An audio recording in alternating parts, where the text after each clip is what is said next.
Have you ever seen a house so strange, so impossible that the whole town swore it was cursed? A place hanging 40 feet above the ground, swaying between the pines, abandoned after a death no one dared to speak about. Most people kept their distance.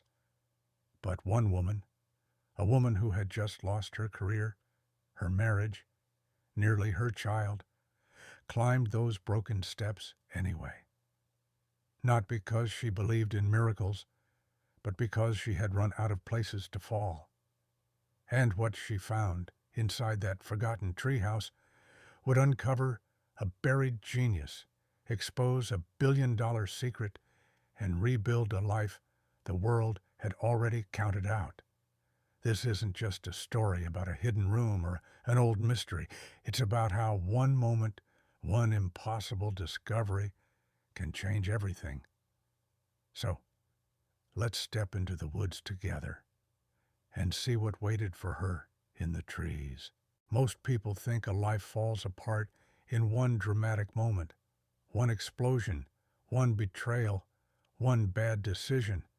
But for Lena Carver, it happened slowly, like a floorboard rotting beneath her feet, until one day it finally gave way. Just a year earlier, she'd been a respected civil engineer in Denver, the kind of woman who could glance at a blueprint and tell you exactly where the stress points were hiding. But numbers and calculations couldn't save her from the avalanche waiting in her personal life. It began with the layoffs at her firm. An entire division dissolved overnight. 57 employees gone, including her. The same week, her mother's chronic illness flared so severely that Lena drained most of her savings on hospital bills. And right when she needed support the most, her husband, Evan, delivered the final blow.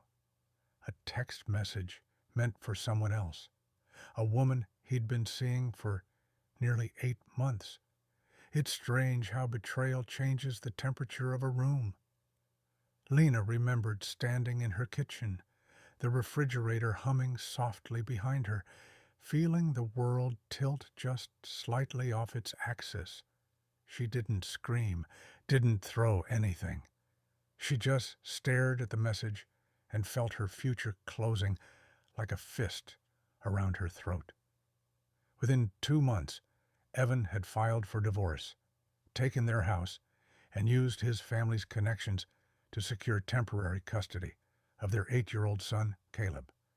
Claiming Lena's unemployment and instability made her unfit. A judge, overworked and unmoved, granted it. Just like that, she went from full-time mother to weekend visitor, a role that broke her in ways she didn't know how to name. The world expected her to collapse quietly. The neighbors whispered. Even some of her old colleagues avoided her calls, afraid failure might be contagious. She moved into a cramped third-floor studio above a noisy auto shop. She ate whatever was cheap, slept on a mattress on the floor, and stacked her belongings in cardboard boxes because she couldn't bring herself to unpack. Every other weekend, she took Caleb to the park, pretending the noise of the highway didn't drown out the sound of their conversations. She tried to smile, tried to explain things gently. But children can read pain like weather. They don't need details to sense a storm. One night, after dropping Caleb back at Evan's perfect suburban house, Lena sat in her car in the driveway, hands gripping the steering wheel. She watched the lights in the windows flicker on. Warm, bright, a life she no longer belonged to. And she cried, not quietly, but with the kind of grief that comes from losing something you built with your bare hands. She didn't know what came next. She didn't see a path forward. She didn't even recognize herself anymore. But this is where the first lesson rises out of the rubble. Sometimes your life has to fall apart loud enough for you to finally hear, what wasn't working. Pain clarifies, loss strips away. Illusions and rock bottom, unforgiving as it is, creates a strange kind of honesty. Lena had spent years holding everything together for everyone else until she had nothing left for herself. But collapse, as brutal as it feels, is also a clearing. The end of one map, the beginning of a new, unmarked one. And it was on one of the darkest nights when she couldn't sleep and couldn't stop replaying every mistake she thought she'd made, that she saw a listing online, one so strange, so unlikely, it didn't feel real. A listing that would pull her out of the ruins and drag her toward a forgotten world built inside the branches of the forest. It was 2:17 a.m. when Lena Carver first saw the listing, long past the hour when reasonable people are awake, and well into the time when desperate, heartbroken souls scroll the internet looking for something, anything, that might feel like hope. The ad looked almost like a mistake. Forest property, unconventional dwelling, needs repair, $14,800 or best offer. No photos, no description. Just a location deep in the foothills of northern Colorado, in a town she'd never heard of. Pine Hollow, population not even 3,000. A place small enough that if you sneezed on Main Street, someone 2 blocks away would probably say, "Bless you." Most people would have scrolled right past it. But Lena wasn't most people anymore. Something about the simplicity of the ad, almost secretive, caught her eye. And something else, the price. She'd seen used cars listed for more than $14,000. Even beaten-down sheds on rural land usually cost triple that. It didn't make sense. Cheap things always have a catch. But this one felt like it was waving a red flag and whispering, "Dare you to look closer." So she did. She clicked, and the single grainy photo that loaded looked like something out of a forgotten children's book, a structure suspended high among towering pines, half hidden by branches, as if the forest itself was trying to protect it. It wasn't just a treehouse. It was a full dwelling, maybe 25 feet up, accessible by a rope and plank bridge that looked just sturdy enough to trust or just fragile enough to collapse, depending on how much faith you carried that day. The listing agent's note at the bottom was almost apologetic. Property has been on the market for over 19 months. Prior offers withdrawn after in-person viewing. Must sign liability waiver before touring. That alone would send most buyers running. But Lena wasn't running from fear anymore. She was running from the life that had already abandoned her. The next morning, running on 2 hours of sleep and a stubborn flicker of curiosity, she called the agent, a woman named Tessa, sounding tired, almost relieved someone had finally reached out. "No one wants this place," Tessa confessed. "Locals say it's haunted. Kids dare each other to go near it. Last owner disappeared. Well, I'll explain that in person." It should have sounded like a warning. Instead, Lena felt something shift inside her, a feeling she hadn't felt in months. Possibility. The sense that this strange place might offer her something the world had stopped giving her, a chance to start over on her own terms.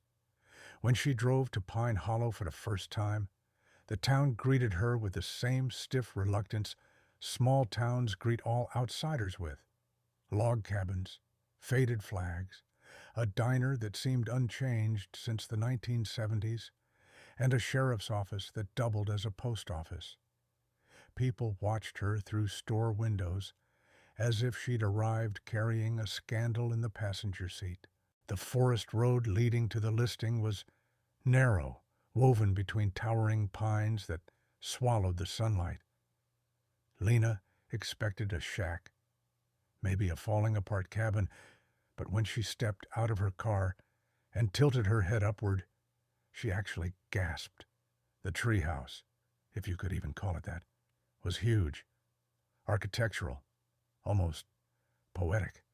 Wooden beams anchored into living trunks, angled windows catching slivers of sunlight, hand-carved railings like something crafted by someone who loved the forest deeply. Most folks don't even get this far, Tessa said, joining her at the edge of the clearing. They take one look and back away. They say the last owner built it alone, lived here alone, and died alone. No family, no heirs. County finally took it over after years of probate. What happened to him? Lena asked. Tessa shrugged. Some say he fell. Some say he wandered off. Some think he left on purpose. Truth is, no one really knows. And this is where the lesson hides. Sometimes the world labels things too strange, too damaged, or too risky, not because they are worthless, but because people fear what they don't understand. The same way people labeled Lena after her life unraveled, discounted, looked past, avoided. Maybe that's why she felt connected to this place, because it had been abandoned, misunderstood, and left to rot in silence, just like she had. And yet, there was something undeniably alive about it, something calling her forward. She crossed the rope bridge slowly, boards creaking beneath her, the air shifting with the movement of the pines. Her heart hammered, but not from fear, more from the strange sense that she was stepping toward something important, something waiting. The interior was dusty, worn, neglected, but built with breathtaking craftsmanship, every joint precise, every window placed with intention. It wasn't a madman's hideout. It was a masterpiece left behind by someone who wasn't finished telling their story. And standing there, in the quiet cradle of the trees, Lena felt a truth rising in her chest. Maybe this strange, unwanted place wasn't a warning. Maybe it was an invitation. She turned to Tessa and said the words she never expected to say. I want it. I'll take it. And with that one decision, a decision born not from logic, but from instinct, Lena set into motion everything that would follow. The secrets hidden behind the walls, the enemies waiting in the shadows, and the legacy she never knew she was stepping into. Moving day should have felt like a fresh start, a reset, a quiet exhale after months of drowning. But when Lena Carver drove her borrowed pickup into Pine Hollow, with her few remaining belongings rattling in the truck bed, the town greeted her not with warmth, but with suspicion sharp enough to cut. Small towns have their own kind of gravity, and outsiders entering that orbit often feel the pull before they even understand the rules. As she passed the diner, conversations fell to whispers. At the general store, an older woman narrowed her eyes, nudging her friend, as if tragedy and trouble had just stepped through their door. It wasn't unkindness exactly. It was that unsettling mix of curiosity and judgment that makes you straighten your spine without even realizing it. When Lena walked out carrying a toolbox, 3 pairs of eyes followed her like she'd stolen something. A younger cashier offered a tight smile that vanished the moment she turned away. Pine Hollow didn't believe in subtlety, not when it came to strangers who bought that cursed treehouse up in the pines. By the time she reached the dirt road to her new property, a small group of residents had gathered near the trailhead, not close enough to trespass, but close enough to stare openly, arms crossed, like they were watching a live cautionary tale unfold. Judgment can be louder than words. One man in his 60s, wearing a camouflage jacket and a sheriff's department cap, stepped forward. He didn't smile. "You planning to live up there?"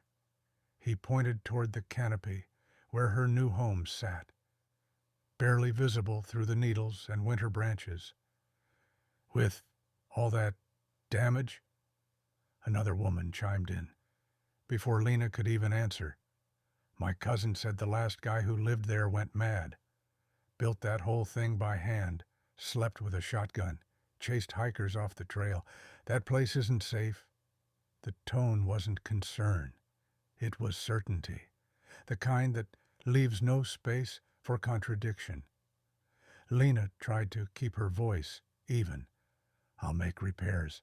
I'm an engineer. I know what I'm doing." But the man in the sheriff's hat scoffed.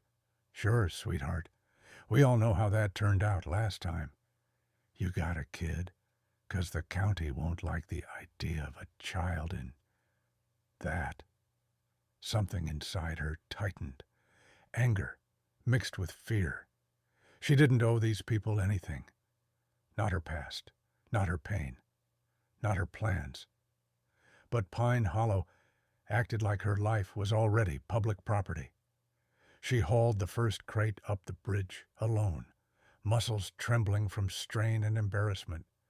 The ropes groaned, the boards swayed, and from below she could hear murmurs.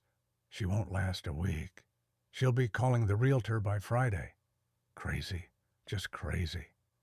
It took hours, trip after trip, across a bridge that felt half like a challenge and half like an initiation. The town didn't leave. They watched her sweat, struggle, persist. Some shook their heads. One woman even filmed her on her phone as if expecting a collapse she could post on Facebook with the caption, "Told you so." Inside the treehouse, dust swirled in soft beams of light. Old tools lay scattered like artifacts from another lifetime. The smell of cedar and age clung to everything. And for a moment, Lena let her knees bend, let herself sink to the floor, let exhaustion win. She felt like an animal under a microscope, flawed, fragile, fascinating, only because she was falling apart in public. And yet, even through the humiliation, she felt it again. That quiet pull, that strange sense that the house itself wasn't judging her, it was welcoming her. That's the first lesson Pine Hollow taught her. Not everyone will root for your beginning. Some people are invested in your failure because it confirms their beliefs about their own lives. Small towns wear tradition like armor. And when someone arrives carrying change, even accidentally, they tighten the straps. But while the stares stung, they also sharpened her resolve. Every harsh glance reminded her why she was here, not to fit in, not to impress them, but to rebuild something no one could take away, to create a home for Caleb that wasn't defined by courtrooms or ex-husbands or money she no longer had. That evening, as the sky dimmed and Pine Hollow finally drifted away like a receding tide, Lena stepped out onto the platform. The forest hummed softly. The air tasted clean. The treehouse creaked, not with warning, but with life. She looked down at the path where the townspeople had stood and felt something shift. Let them watch. Let them whisper. She hadn't come here for their approval. She'd come for shelter, for a second chance.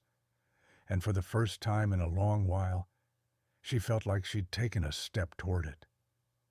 But as night settled in, and she checked the structure for stability, Lena noticed something that made her pause. A panel on the wall that didn't match the others. A hollow sound beneath certain boards. Strange inconsistencies in the dimensions. the kind of things her trained eye couldn't ignore. The first night in the treehouse felt almost unreal. Lena lay on a sleeping pad near the window, listening to the wind slip between the pines like an old song. The air was cold, but it was the kind of cold that reminded her she was alive, not the numb, empty cold she'd carried for months. She tried to sleep, but exhaustion and adrenaline pulled her in opposite directions. The forest creaked, the treehouse breathed, and somewhere in the distance a coyote howled like a warning, whispered through the dark. Then came the sound that didn't belong. It was soft at first, just a gentle tap, like a pebble falling. Then another, and then footsteps, slow, deliberate, moving inside the walls. Lena held her breath, sitting up in the pale glow of her lantern. She listened so hard her heartbeat drowned out the wind. Every creak in an old structure has a rhythm. She knew that from her engineering days. Buildings settle, wood expands, floors adjust. But this wasn't random. This was patterned, spaced like a person walking barefoot down a hallway. But there was no hallway, just one open room, one loft, and her. When she finally gathered enough courage to stand, she pressed her palm to the nearest wall. It felt solid, mostly, but as she moved along the edges, knocking gently, she felt it. A hollow echo. Not everywhere. Not in a way that was easy to dismiss. Just in precise spots, as if something behind the wood absorbed sound differently. She moved toward a section near the bookshelf and tapped again. Hollow. 3 feet to the right. Solid. 2 feet up. Hollow again. Almost like there was empty space hidden inside. Her mind shifted instantly into engineer mode. She grabbed her notebook and sketched the interior footprint, then walked out onto the platform to measure the exterior. She checked angles, corners, load-bearing beams, support points. A discrepancy emerged, small but undeniable. The interior square footage didn't match the exterior structure. The treehouse was missing about 4 feet of space along one wall, enough to hide something, enough to build something, enough to make her stomach tighten with curiosity. But the hollow walls weren't the only secret. The following morning, sunlight slanted through the windows in pale gold lines. Birds hopped along the railing, fearless, curious about their new neighbor. Lena knelt near the fireplace to check the foundation beams when her hand brushed across a floorboard that sat slightly higher than the rest. Just by a hair, maybe a quarter inch. It shouldn't have mattered. But in structures like this, precision mattered. If a board wasn't aligned, it meant someone intentionally placed it that way. She pressed down. It gave, just barely. She pressed again. It shifted under her weight. Her pulse kicked into her throat. She knew hidden compartments existed in old cabins sometimes, places to stash money, weapons, moonshine, or secrets no one wanted written down. But in a tree house built by a man who disappeared, it made her skin prickle. That night, after a long day cleaning and repairing, she sat by the lantern and tried to distract herself with simple tasks. But her mind returned again and again to that uneven board. She told herself she'd investigate tomorrow when she was rested, when the sunlight would make her braver. But the footsteps came again, faint, slow, as if pacing. She stood. She grabbed a small flathead screwdriver. She knelt beside the odd board and wedged the metal under its edge. The wood resisted at first, tight, well crafted, almost seamlessly fitted.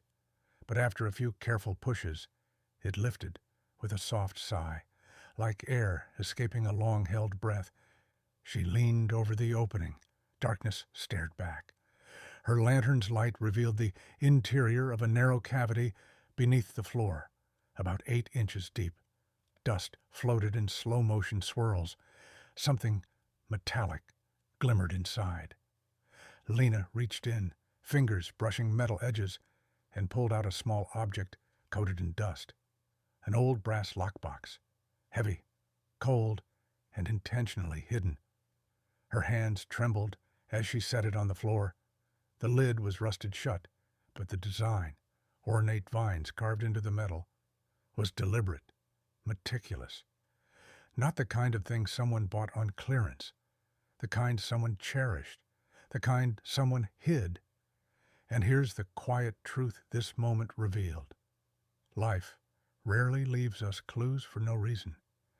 When something feels off, it usually is, whether in homes, relationships, or the stories people tell. Lena had ignored her instincts for years. When Evan lied, when her job shifted, when her world cracked. But now, standing in a forgotten house in the trees, she realized how sharp her instincts truly were when she finally listened. She placed the lockbox on the table, unsure whether opening it would answer questions or create new ones. But as she brushed away layers of dust, she noticed something engraved at the bottom. A name, barely visible under years of grime. Elias Rowan. Not the owner listed on county records. Not the name Pine Hollow mentioned with gossip. Someone else. Someone the town had buried deeper than the forest roots themselves. She leaned back, breath unsteady.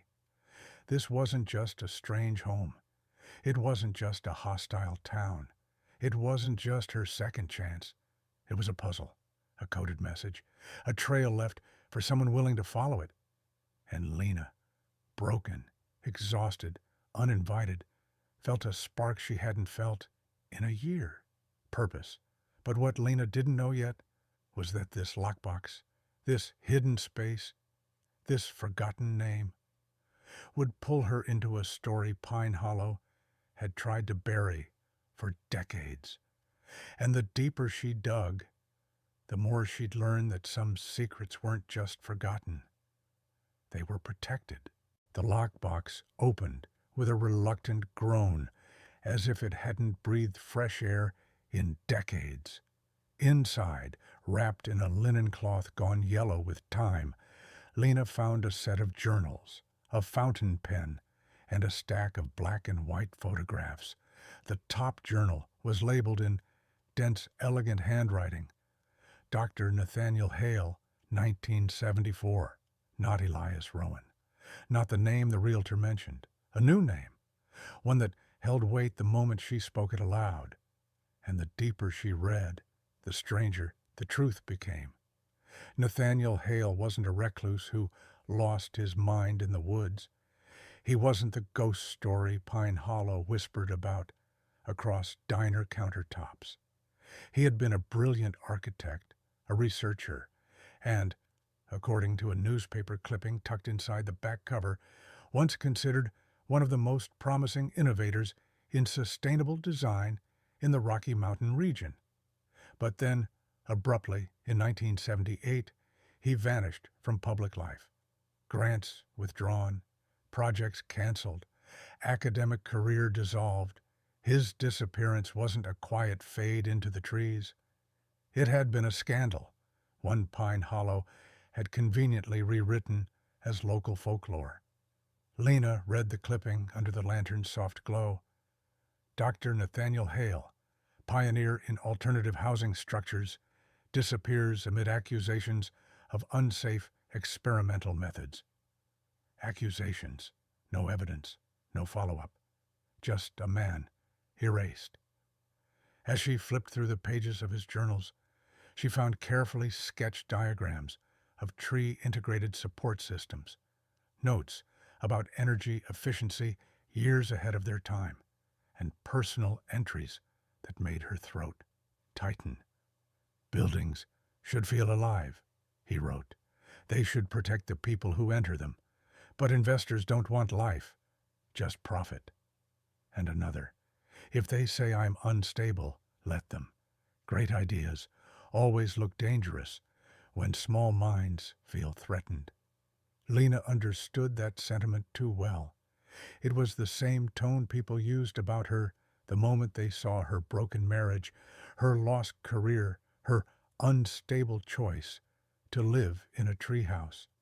The parallels were uncomfortable, familiar, almost prophetic. But the most shocking discovery wasn't his brilliance. It was the photos, dozens of them, taken inside the very treehouse she was standing in. There was Hale smiling with sawdust on his shirt, Hale adjusting window frames, Hale standing on the platform with blueprints in hand. He wasn't unhinged or paranoid. He seemed focused, determined, alive, with the kind of purpose Lena herself had only recently started to feel again. Then she found a photograph that didn't belong with the others. A group of men in suits, stiff smiles, standing beside Hale, who looked out of place, as if he'd been forced into the picture. Scribbled on the back, Pinnacle Development, 1976. Lena knew that name vaguely. Real estate giants, projects across the West, developers whose ethics were generously described as flexible. A warning tightened in her chest. Hale had once been tied to them, and then his life had shattered, his career disappeared, his work hidden. That was the lesson rising from the pages. Sometimes the world doesn't bury greatness because it failed, but because it threatened the wrong people. Lena kept reading, pulse steady, breath slow, almost forgetting the cold that seeped in through the treehouse walls. Hale wrote about pressure from investors, about compromises he refused to make, about meetings with Pinnacle Development executives that left him uneasy. They want the shell of the idea, not the soul, he wrote. And later, if I don't agree, they'll bury the project. If I resist, they'll bury me. One journal entry stopped her completely. Short, sharp, desperate. If anything happens to me, the truth is in the walls. Lena sat perfectly still. The hollow walls, the phantom footsteps, the missing square footage. None of it was accidental. This wasn't just a home.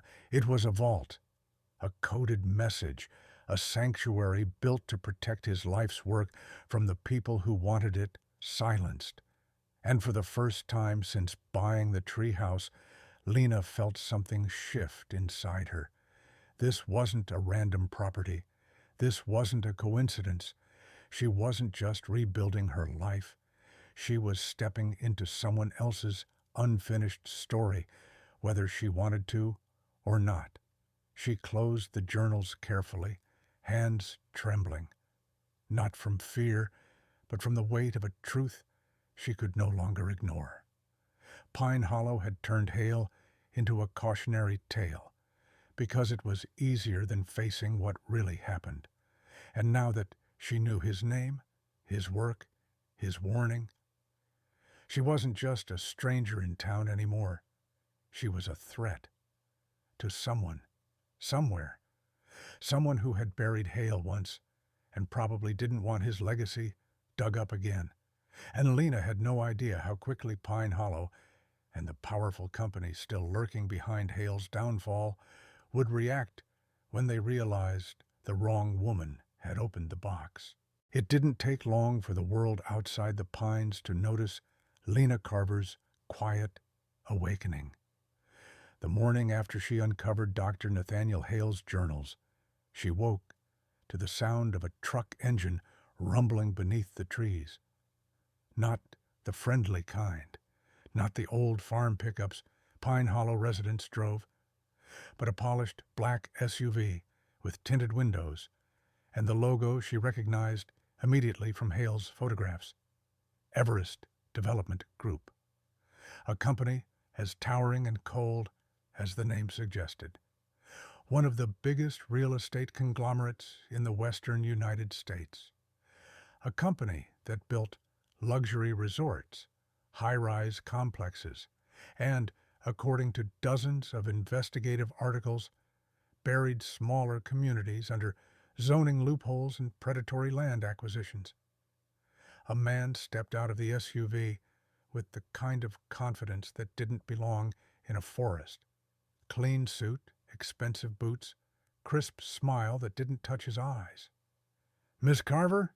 he called out, as if he already knew exactly who she was.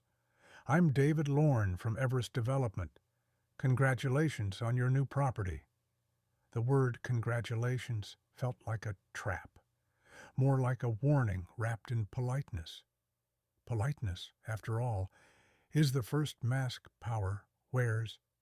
David didn't waste time. He said Everest had historical claims to the land, that the previous owner had been involved in unfinished negotiations, that Everest would be willing to offer her a generous buyout for her safety and convenience. Lena listened, heart steady, but mind racing. Every sentence was wrapped in corporate courtesy, but beneath it pulsed something colder, fear, not hers, theirs. They wanted the land. They wanted the structure. They wanted whatever Nathaniel Hale had left behind. "I'm not selling," she said simply. His smile thinned. "You should reconsider. That house isn't structurally sound. The county will be concerned, especially given your family circumstances." There it was, the pressure point, the weakness. Caleb, her son. They had done their homework, and they weren't shy about letting her know. Hours after the SUV left, Lena received a voicemail from Child Protective Services. A concerned citizen had reported an unsafe living situation. Someone had flagged her address, someone with influence, someone who wanted her out before she uncovered more than journals and old photographs. This was the moment Lena understood the scale of the enemy she was up against. Everest Development wasn't a company. It was a machine, one that didn't like loose threads or inconvenient truths rising from the past. The more she researched them, the clearer the picture became. Lawsuits settled quietly. Land disputes resolved with coercion. Whistleblowers disappearing from public record. Articles scrubbed from the internet. Everest didn't build communities. They consumed them. And Hale? He hadn't been a cautionary tale. He had been a casualty. Lena felt anger burn low and steady, the kind that doesn't boil over, but simmers with purpose. She had lived for months under the weight of other people's decisions, her ex-husband's betrayals, her former employer's indifference, strangers' judgments. But this was different. This was a line drawn in the dirt. This was someone telling her she had no right to the truth she had found. That was the lesson Everest taught her. Sometimes, the moment you start rebuilding is the same moment the world tries hardest to push you back down, not because you're weak, but because you've touched a truth someone else is terrified you'll expose. Days passed, and the pressure grew. The sheriff dropped by just to check in. The school where Caleb attended suddenly questioned her visitation schedule. A letter from the county cited concerns regarding the structural stability of the dwelling. Each message felt orchestrated, choreographed, designed to box her in and push her out. But the treehouse, the one Hale built with precision and impossible foresight, held strong, and so did she. The journals now felt less like relics and more like a roadmap. Hale had left warnings. Hale had left clues. Hale had left something Everest feared, not just a design, but an idea, a new form of housing, a structure that didn't rely on grid systems or corporate backing, a home that made developers obsolete. The more Lena understood that, the more she realized she wasn't living in a forgotten treehouse. She was living in a threat, and Everest development wasn't finished. They weren't backing off. If anything, their presence was tightening like a noose, watchful, patient, waiting for her to slip. But what they didn't know was that the forest had its own way of revealing truths, and Hale had left behind more than papers and warnings. The storm rolled in without warning, the way certain life-changing moments do. Quiet at first, almost gentle, like a breath drawn before a scream. By dusk, the sky above Pine Hollow had turned the color of bruised steel, and the wind threaded through the treetops with a sharpness that made Lena pause mid-step. She'd heard locals talk about windstorms in the Rockies, how the gusts could reach 80, even 90 miles per hour, how the pines bent like cathedral arches under invisible hands. But she didn't really understand what that meant until the first gust slammed against the treehouse with a force that rattled every window pane. Storms always reveal more than we expect. The bridge leading to the platform shuddered and groaned, ropes snapping taut like violin strings. The entire structure swayed, not dangerously, but undeniably, the way a ship tilts with each wave. Lena braced her hand against the wall, adrenaline rolling through her body. She grabbed her flashlight, checked the support beams, checked the anchors, checked the bolts she'd inspected only a week before. They were steady, strong, but the wind was stronger. Within minutes, the storm escalated into something primal. Branches thrashed against the railings, needles whipped across the windows like sand. The treehouse creaked from every corner, each sound echoing in the hollow spaces Lena now knew existed behind the walls. The floor trembled beneath her feet. And then came a crack so loud she thought the platform had snapped in half. Her breath caught. She dropped to her knees as the entire structure dipped, swayed, and then stabilized. Heart slamming against her ribs, she crawled to the window and shone her light into the blackness. One of the old support cables, twisted steel thick as her wrist, had snapped free from its anchor. It whipped wildly in the wind, sparks flying each time it struck the railing. And yet, the treehouse held. Fear sharpened into realization. Despite the violence of the storm, despite the failing hardware, the structure itself was adapting, bearing, shifting weight in ways Lena had never seen in conventional design. It wasn't luck. It wasn't chance. It was Hale, his engineering, his brilliance, his defiant refusal to follow rules set by men who never set foot in the forest. This house wasn't fighting the wind. It was dancing with it. But the storm had more to reveal. A massive gust, strong enough to make branches snap like bones, hit the western wall. A plank inside the living area cracked, splintering along its edge. Books toppled from shelves. Dust burst into the air like a ghost escaping. And, beneath the chaos, something else happened. A panel in the wall shifted. Not a little, not a creak. A full, heavy slide, like a door unlocking from the inside. Lena's flashlight swung to it instantly. The panel hung crooked now, partially dislodged. Behind it, in the narrow gap left exposed, she saw blackness, depth, space where no space should have been. The hollow sound she'd heard weeks earlier was no longer a mystery. It was an entrance. When the wind eased for a brief moment, only seconds, she seized her chance. She grabbed the edge of the panel, leaned her weight into it, and pulled. The wood groaned, nails protested, dust spilled onto her hands, and then, with one hard jerk, the panel tore free. Behind it was a door, small, narrow, reinforced with steel like the entrance to a vault, the kind of door built by someone who expected to protect something important. Her heart hammered as she twisted the latch. It stuck for a moment, rust, groaning, then snapped open with a sharp metallic click. A breath of cold air floated out, carrying the scent of cedar, ink, and something older, time itself, sealed away. Some truths wait for storms to break them open.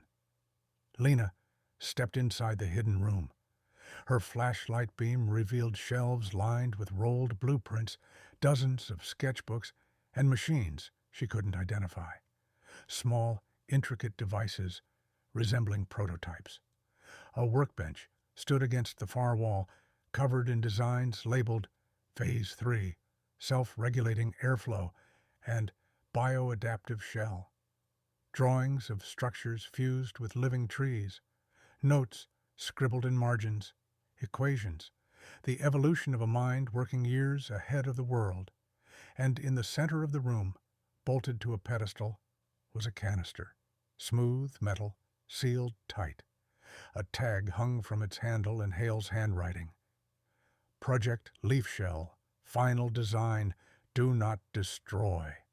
Wind screamed through the forest outside. The entire treehouse shivered, beams vibrating, as if urging her to understand what she'd found. This wasn't just Hale's workspace. It was his refuge, his archive, his last attempt to save a vision larger than himself. Lena's hand shook as she touched the canister. She wasn't imagining the weight of it. This was evidence, innovation, proof. The very thing Everest Development had been terrified of finding the light again. And the storm had delivered it directly into her hands. As the wind roared and lightning split the sky, she felt something shift deep within her, a clarity, a purpose, a fierce understanding that she wasn't simply rebuilding her life. She was continuing his. Hale hadn't vanished because he failed. He vanished because he dared to create something that could reshape the way people lived, powered, and protected their homes. Something that threatened profit margins larger than most small towns' annual budgets. And now, Lena had found it. The storm raged for hours, but she didn't leave the hidden room. She sat surrounded by Hale's brilliance, cradling the canister in her lap, feeling the treehouse move with the wind like a living creature. And she understood the lesson the storm had delivered. Some truths survive only because they're brave enough to bend without breaking. People, like houses, endure when they learn how to move with the wind instead of fighting it. When the skies finally calmed and morning crept through the shattered planks, Lena emerged from the hidden room, forever changed. She knew Everest wouldn't stop. She knew the town's whispers would grow louder. But for the first time, she didn't feel small. She didn't feel broken. She felt aligned with something bigger, something worth protecting. And as she stood on the platform, overlooking the battered forest, canister in hand, she realized the storm hadn't just exposed the room, it had exposed the truth. And now, the world and Everest would know she had it. The morning after, the storm looked nothing like the night that came before it. The forest was still trembling, branches scattered like fallen memories across the clearing, but the air felt cleaner, brighter, almost expectant. Lena stepped out onto the platform with Hale's canister held tight against her chest. The sun broke through the trees, illuminating the metal, like it had been waiting decades for someone to lift it into the light. And for the first time since she arrived in Pine Hollow, she didn't feel like an outsider trespassing on someone else's story. She felt like its keeper. Some discoveries are too big to carry alone. Inside the treehouse, she spread Hale's blueprints across the table, carefully flattening the corners, letting the inked lines breathe again. The designs were extraordinary, whole structures that heated themselves through airflow alone, walls that acted like living skins, homes that generated their own stability through controlled flexibility. Concepts architects were only beginning to toy with in the modern world. Yet Hale had drawn them 50 years ago and buried them beneath his feet. Lena knew what she had to do, not because she wanted recognition, not after everything she'd been through, but because Hale's work wasn't meant to rot in the dark. It wasn't meant to die with him. It was meant to change something. Maybe everything. She photographed every blueprint, every journal page, every machine part and prototype in the hidden room. She sent them to 3 places: a trusted colleague from her engineering days, a professor at the University of Colorado who specialized in sustainable structures, and, almost impulsively, a journalist known for exposing corporate misconduct. She expected silence, a maybe, a wait.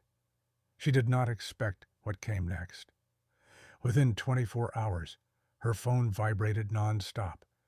The professor called first, breathless, overwhelmed. "Where did you find this? This is decades ahead of anything I've seen." Then came the journalist. "Everest Development? Hale? If even half of this is legitimate, this could reshape the entire field of eco-housing. We need to meet." But brilliance always draws attention, good and bad. The next day, a camera crew hiked up the forest trail, their boots leaving prints in the frost. They filmed her carefully opening the canister, revealing Hale's final sealed blueprints. They recorded her recounting the discovery, her voice steady despite her shaking hands. They filmed the treehouse, its wounds from the storm still visible, standing resilient, as if alive. The story spread faster than Lena imagined. Local news, then regional, then national. Architectural forums erupted in debate. Engineering groups demanded deeper investigation. Academics requested copies for research. For the first time, the world spoke Nathaniel Hale's name with admiration instead of ridicule. And Everest Development noticed. Oh, they noticed. The SUV returned, this time not 1, but 3. Everest executives emerged like a coordinated strike. Their smiles were gone, their tone icy. "You've shared proprietary designs," one of them said. "These materials belong to Everest," another insisted. "We have legal claim. Cease all communication with the media immediately." But Lena didn't back down.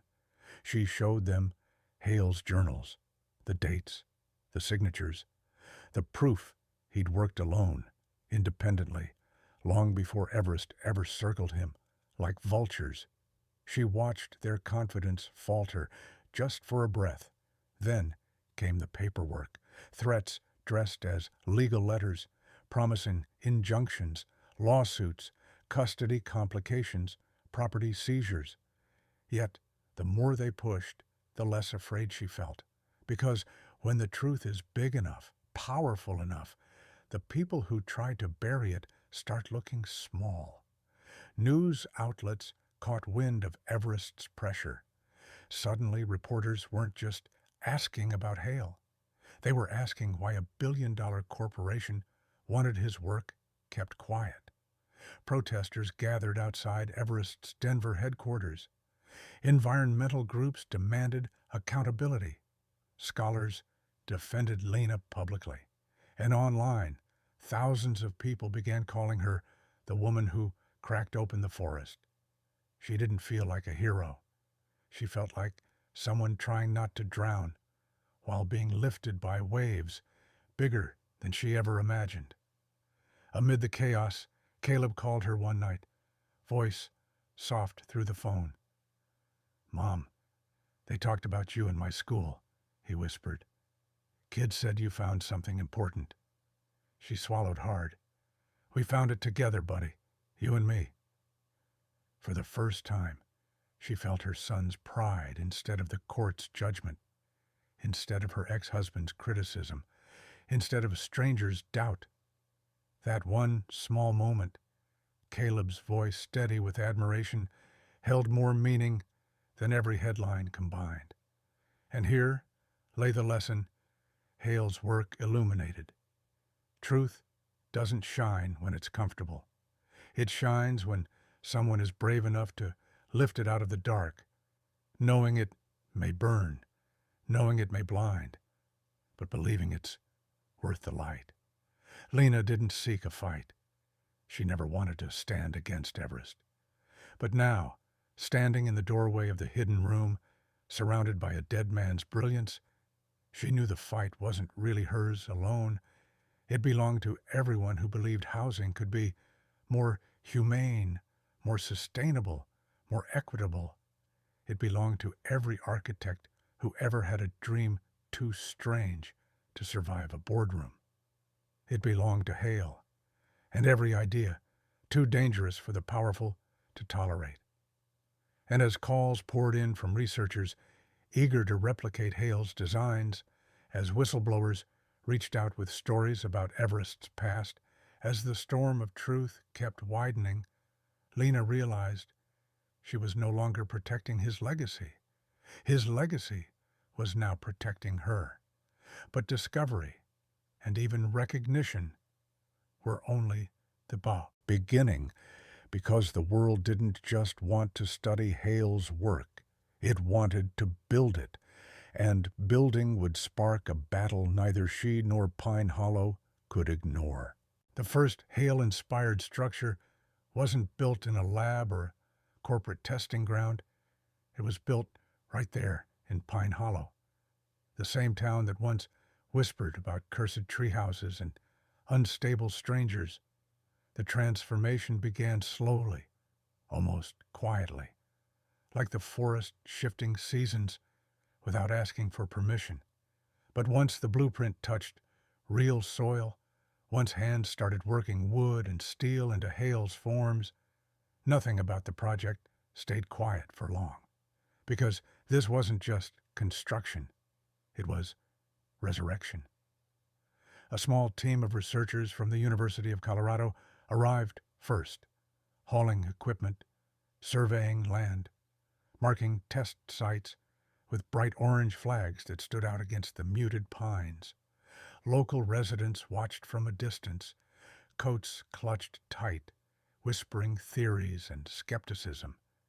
They didn't understand what they were seeing, why scholars and engineers would flock to the woman they once dismissed as reckless. But curiosity has a way of wearing down fear, and one by one, townspeople drifted closer. The prototype, Hale Unit A they called it, took shape in less than 3 weeks. A modest structure, barely 400 square feet, built from local timber and recycled materials. But its design held something Pine Hollow had never seen. Walls angled to pull in winter sunlight, air channels that regulated temperature naturally, foundations designed to flex with shifting soil instead of cracking under pressure. When the first evening frost settled and the little structure remained warm inside without a single watt of electricity, people began to whisper again, but this time with awe instead of doubt. Families visited the site, stepping inside the prototype as Lena guided them through Hale's design principles. Ranchers who'd lost barns in winter storms, seniors whose heating bills devoured half their fixed income, young couples who couldn't afford traditional housing. people for whom the world's systems were never built. They stood in that small space with their hands pressed to the warm wooden walls, hope widening in their eyes.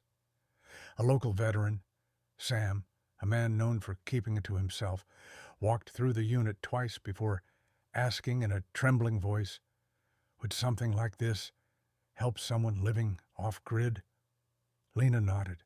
He didn't say another word, but he didn't need to. His silence carried volumes. This was the moment Pine Hollow changed. The same sheriff who once lectured Lena about unsafe housing drove up the forest road to see the prototype. Instead of suspicion, he asked questions, real ones, about stability, weather resistance, fire safety. When he finished the tour, he simply nodded and said, "Wish we'd had something like this 20 years ago. Could have saved a lot of families." That was as close to an apology as Pine Hollow would ever give. And Lena accepted it with grace. Reporters returned, but now they weren't focused on Everest's intimidation tactics. They were focused on the impact growing inside this quiet mountain town. Photographs circulated of elderly residents stepping inside the prototype with tears in their eyes, of children running their hands along the warm air vents, of engineers standing shoulder to shoulder with locals to raise the final support beam. When Caleb visited during his next custody weekend, he stood in the center of the completed unit and said, "Mom, it feels alive." Lena's eyes stung. He was right. Hale's work breathed. And the real lesson of Hale's legacy revealed itself. Greatness isn't measured by the ideas we protect. It's measured by the lives those ideas reach when we finally let them out into the world. What Hale designed wasn't just architecture. It was dignity. A reminder that homes shouldn't be luxuries reserved for the privileged. They should be shelters that honor the people living in them. As the weeks passed, interest surged, grants arrived, partnerships formed. A regional organization that provided transitional housing for wildfire survivors reached out, requesting multiple Hale units. A nonprofit supporting veterans asked for the blueprints. A sustainable architecture firm proposed building a full Hale-inspired community. And for the first time in years, Lena felt the ground beneath her feet shift not from collapse, but from momentum. Pine Hollow began to see her not as a stranger, but as a bridge between past and future, between loss and innovation, between a forgotten genius and a world finally ready for him. And in those shifts, in the softened glances, the curious questions, the hesitant gratitude, Lena felt a strange sense of belonging she hadn't felt anywhere in a long time. But change, no matter how hopeful, always demands something in return. And as the Hale initiative grew, as the world reached for the designs once buried in the walls of a treehouse, Lena began to understand that finishing Hale's work wouldn't just reshape Pine Hollow. It would reshape her. In the years to come, people would talk about Pine Hollow as if it had always been a place where innovation grew like wildflowers. They would point to the Hale units scattered across the valley, small, warm, resilient homes blending seamlessly into the landscape, and say it was the natural evolution of a mountain town learning to care for its own. But those who lived through it knew the truth. It hadn't been natural. It had been fought for, one blueprint at a time, one conversation at a time, one woman at a time who refused to let her life be defined by loss. Lena Carver stood on the platform of the original treehouse, Hale's treehouse, watching the late afternoon light wash the forest in shades of gold. Caleb stood beside her, taller now, his hand resting on the railing with quiet confidence. He had grown up among these trees, running along the bridges and platforms, helping her carry tools, holding nails between his small fingers as she rebuilt her own life higher than the doubts that once surrounded her. He no longer saw the treehouse as fragile or strange. To him, it was home, a home that had become something far bigger than either of them. Because legacy is never just about what we leave behind. It's about what rises because we dared to begin. Below them, a small group of students walked through the prototype village, clipboards in hand, sketching the structures Hale had once hidden. Architecture majors from across the country now came to study his models, tracing the curvature of beams, the airflow channels, the way each structure shifted with the wind instead of fighting it. They spoke Hale's name with reverence, not as the recluse Pine Hollow once feared, but as a pioneer who saw possibility in the places everyone else overlooked. The forest had become a living classroom, a sanctuary. And though Everest development still loomed in the corporate world, their attempts to bury Hale's legacy had crumbled in the face of public scrutiny. Documents were unsealed. Former employees came forward. Lawsuits opened doors once closed. And the world finally learned the truth. Hale hadn't been unstable. He had been unstoppable. Too far ahead for his time, too principled for the corporation that tried to claim him, too devoted to an idea that threatened profits more than it threatened safety. Lena felt a quiet satisfaction in knowing his voice had not been lost. It had echoed through her, through the storm, through every wooden panel she repaired, every blueprint she opened, every home that rose from the soil, and standing there, surrounded by trees, swaying like they were keeping watch, she felt him, the man she never met but carried with her in every decision since the day she found his journals. And as for Pine Hollow, the town that once judged her, it had grown in ways no one expected. The sheriff now proudly gave tours of the Hale Initiative to visiting officials.